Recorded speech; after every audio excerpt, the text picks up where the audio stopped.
Lieutenant Michael Becker. I'm from 3rd Battalion, 321st Field Artillery Regiment.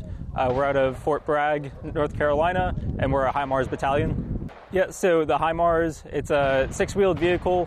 It can carry one munitions pod of either GMLRs, which are guided multiple launch rockets, or ATACMs, one ATACMs.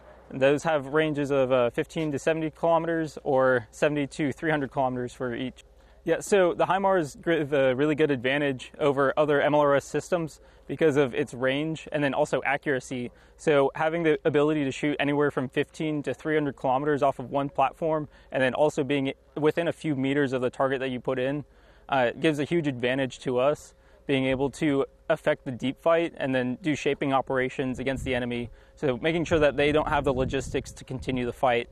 But the HIMARS is very accurate and then can also shoot very far. So the HIMARS is much more accurate than other MLRS and can shoot much farther than especially the Russian versions that they have. Yeah, so the HIMARS has 3 personnel in it. So they have the chief, which is usually a staff sergeant. They're up top, they're in charge of the vehicle, and they give directions to the crew for what to do. Second, they have the gunner, so that's usually a sergeant. They're in charge of receiving, processing fire missions through their computer system that they have in the launcher. And then you also have the driver, which is usually a specialist, which their main job is just driving the HIMARS. So our unit is here to help reinforce 1st ID Devardi.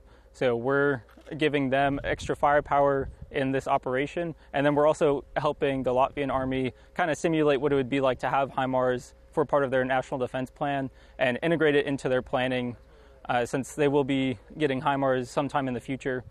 But this is primarily to help our allies and teach them about the HIMARS as well. Yeah, it's definitely very important for us being able to come out here and show our support to our allies, especially in the times that we're in right now, showing all NATO countries that we're here to support and that we can rapidly deploy and help defend all of NATO from any adversaries. We just want to keep maintaining proficiency with the HIMARS and be able to rapidly deploy once we get back home, being able to answer any calls that we get wherever people need HIMARS. Thank you.